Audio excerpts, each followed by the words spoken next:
আসসালামু আলাইকুম। আমি হোমমেকার মুন্না ব্লগসের মুন্নি।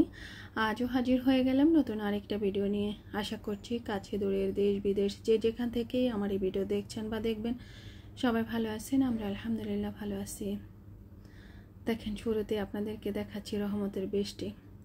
তো অনেক দিন যাবতে কিন্তু বৃষ্টি হচ্ছে না, শীতে তো হচ্ছেই না, তারপরে হঠাৎ এই গরমের মধ্যে, তাছাড়া রোজও সবাই থাকতেছে একটু ক্লান্ত, সবার শরীরে আসলে ক্লান্ত অবসন্ন হয়ে আসতেছে, রোজও শেষ হয়ে আসতেছে আস্তে আস্তে।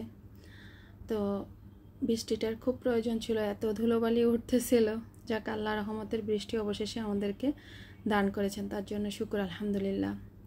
তো সেই বৃষ্টিটা আপনাদের সাথে একটু শেয়ার করলাম। তবে ঝড় তুফান তেমন এটা হয় না, তবে অনেক গর্জন ছিল, বৃষ্টিতে অনেক বিজলি চমকিয়েছিল, খুব ভয় পাওয়ার মতোই অবস্থা হয়েছিল। ছেলে আর আমি বাসায় ছিলাম, মেয়ে আর মেয়ের বাবা বাসায় ছিলেন না, তো তাদের জন্য একটু টেনশনে ছিলাম। তো কি আর করা, আল্লাহর উপরে ভরসা করেই আসলে ছিলাম এই আর কি। তো তারপরে যে দেখেন, কোনো তো কাজ নেই, কী করবো, বসে বসে একটু কুশির কাজ করতেছি। আসলে বাসা থেকে কোথাও বের হই না, তো যখনই সময় পাই টুকিটাকি বাসার বিভিন্ন কাজ করে থাকি। তো এই কাজটা করে নেওয়াটা এটা অভ্যাসে পরিণত আমার এখন হয়ে গিয়েছে। তো মানে ভালো লাগে না অবসর বসে থাকতে, যে কোনো কিছু নিয়ে একটু ব্যস্ত থাকতে চেষ্টা করি।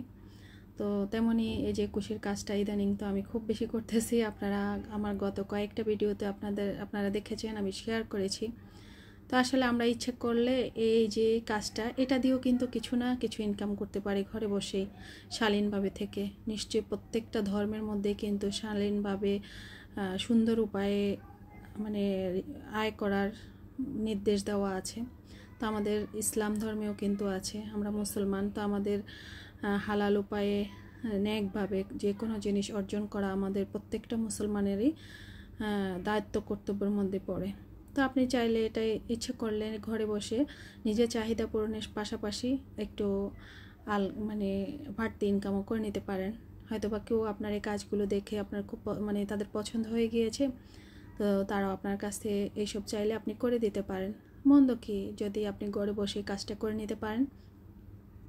তো একজন হাউসওয়াইফ হিসেবে আমি বলবো যে কোনো কাজকে ছোট করে দেখা উচিত না, যে কোনো কাজই হোক না কেন খুব মন দিয়ে করলেই ভালো। তো তার আগে আমি একটা কথা বলে নিচ্ছি।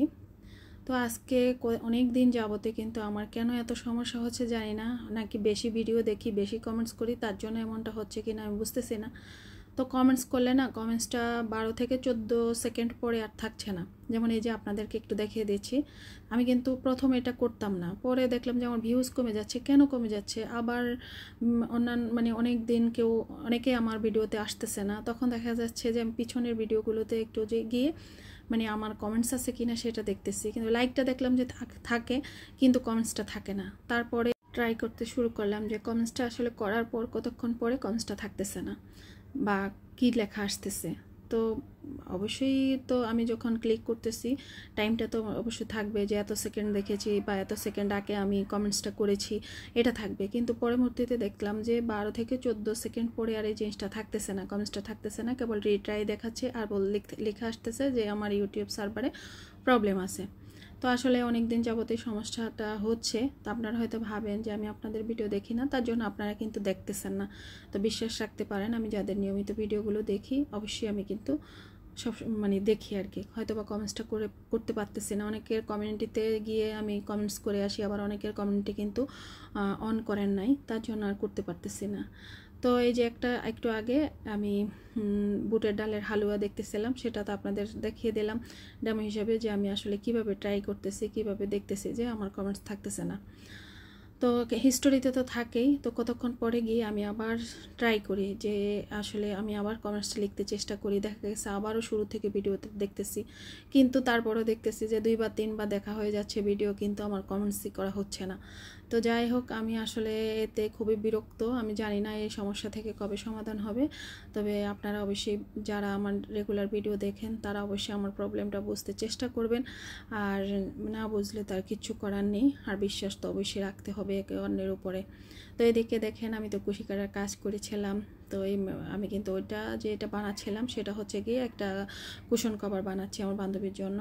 তো একটা বানানো শেষ, আরেকটা বানাচ্ছি। আসলে এটা হচ্ছে কি, যখন আমার মানে একটু 5 মিনিট 10 মিনিট বসে থাকতেছি, দেখা যাচ্ছে যে মানে অবসর এখন, বা 10-15 মিনিট বসে বসে একটু একটু করে কাজটা করে নিচ্ছি।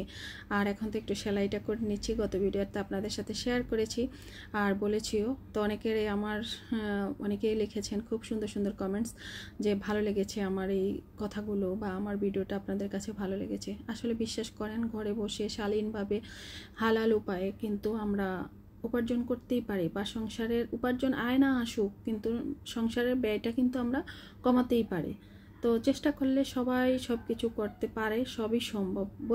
মানে অনেকে হয়তো বা বলে যে এটা আমার মাথায় ঢুকে না। আরে বাবা, কেন ঢুকবে না? আরেকজনের মাথায় যদি ঢুকে, তার যদি আমার মতো হাত পা আছে, কান আছে, চোখ আছে, নাক আছে, সবই আছে, তাই সেও ভাত খায়, আমিও ভাত খাই, সে যা খাচ্ছে আমিও খাচ্ছি, তাহলে কেন আমার এটা ঢুকবে না?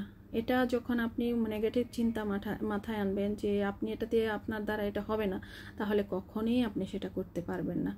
তো হয়তো বা আমি সবার কথা বলছি না, যাদের সামর্থ্য আছে তাদের কথা আলাদা, আর যাদের বলতেছি আর কি, আমরা যে মধ্যবিত্ত বা নিম্ন মধ্যবিত্ত ঘরের মেয়েরা বা বউরা, বা তাদের কথাই আসলে বলছি। আর অনেকে তো আছে কারি টাকা আছে, তাদের টাকা দিয়ে সব কিছু করা সম্ভব, সেটা হয়তো বা আল্লাহ তাদেরকে ওইভাবে দিয়ে দিয়েছেন। তো আমি কিন্তু আল্লাহর কাছে অত কিছু চাই না, আল্লাহর কাছে একটু শান্তি চাই, আল্লাহর কাছে একটু মানে কী বলে ইজ্জত চাই, সম্মান চাই, এই ছাড়া আর কিচ্ছু চাই না। 2টা বাচ্চা আছে, আল্লাহ যেন বাচ্চাদেরকে আমি মানে ওদেরকে যেন নেক সন্তান হিসেবে দুনিয়াতে রেখে যেতে পারি, সেটাই চাই। আমি ওই যে বাড়ি গাড়ি এসব আসলে কখনো চাই না। হয়তো বা আল্লাহর কাছে চাইলে আল্লাহ দিতেন, কিন্তু আমি আসলেই চাই নাই।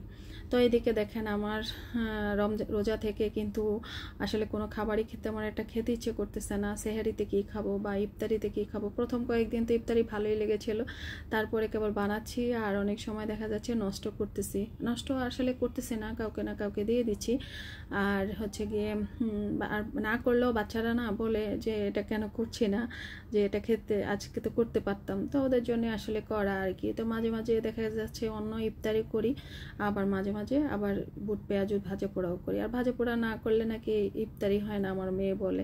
আর আলু চপ করে নিলাম ডিমের মধ্যে ডুবিয়ে, তারপরে ছোলা বুট রান্না করে নিলাম, আর হচ্ছে গিয়ে বেগুনি করে নিয়েছি একটা প্লেটে, তার একবার শুরুতেই দেখিয়ে দিয়েছিলাম। তারপরে পেঁয়াজও, আর বরাবরের মতো আমাদের বেলের শরবত তো আছেই। তো বেলের শরবতটা আমি মনে হয় 3-4 গ্লাস খেয়ে ফেলি, এতটা ভালো লাগে আমার কাছে কি যে বলবো। আগে এতদিন তো ঠান্ডা পানি দিয়ে করতাম না, ইদানিং আবার একটু ফ্রিজে ঠান্ডা পানি আগে থেকে রেখে দিই। তারপরে তরমুজ ছিল, আর ফলের মধ্যে আসলে তরমুজটাই খাওয়া হয়। সেই দিন আনার কেটে নিয়েছিলাম, হয়তো আমার আগের ভিডিওতে আপনারা দেখেছিলেন, কিন্তু সেটা কেউই খাচ্ছিল না, পরে আমাকে আস্তে আস্তে খেতে হয়েছে। তো তার জন্য বলেছিলাম আর যেন না আনে। তো তারপরেও তরমুজ কিন্তু 2-3 দিন ছিল না আমাদের ইফতারিতে, তা আমি বলেছিলাম যেন না আনে, কিন্তু মেয়ে বলতেছে 2 দিন মানে চলে যাওয়ার পরে বলতেছে বাবা তরমুজ আনো না, মানে তার মনে হয় একটু তরমুজটা খেতে ইচ্ছে করে। তবে একদম পাকা না, ও একটু টান টান যে তরমুজটা ওটাই খেতে পছন্দ করে। তো তার জন্য আমি বলেছি একটু দেখে শুনে যেন তরমুজ আনে। আসলে ভিতরে কেমন হবে না হবে সেটা তো আসলে আমরা কেউই জানি না। তবে এখন তো ওই কিরে কি এক তরমুজ ব্যবসায়ীর ডায়ালগ বুঝতেছে না, মানে মাঝে মাঝে বিরক্ত লাগে। ফেসবুকে ঢুকলে বা ইউটিউবে ঢুকলে একই ডায়লগ বারবার শুনতে হচ্ছে এই তরমুজ নিয়ে। তো যাই হোক, আসলে আমরা তো এখন এইসব নিয়েই আমাদের বিজনেস, আমরা যেটা করি বা যেটা একদম বের হয়, এটা ভালো হোক বা মন্দ হোক, এটা কারো ক্ষতি হোক বা ভালো হোক, সেদিকে আমরা তাকাই না। আমাদের ভালো লাগতেছে আমরা করে নিচ্ছি। আল্লাহ আমাদের সবাইকে হেদায়েত নসিব দান করুক। তো আমার মেয়ে আজকে বলতেছিল, আম্মু রমজান মাসে তো শয়তানকে আল্লাহ নাকি বেঁধে রাখে, তাহলে হাই দিলে মানে যে আমরা হাই দেই না, ঘুম আসলে তো মুখে হাত দিতে বলি যে নয়তো শয়তান ভিতরে ঢুকে যাবে, নয়তো বলি যে মানে লাহালা পড়তে বলি। তো আমি বলতেছে আম্মু শয়তান এখন বাঁধা। তো দেখেন কী ধরনের প্রশ্ন করে। তো ওকে বললাম যে শয়তান 11 মাস কিন্তু ছাড়া ছিল, আর 1 মাসের জন্য বেঁধে রেখেছে। আমরা যখন একটা লোহা আর চুম্বক একসাথে রাখি, তো রাখার পরে লোহাটাকে সরিয়ে ফেললে সামান্য কিছুতম সময় কিন্তু এটার মধ্যে চুম্বকত্ব থেকে যায়।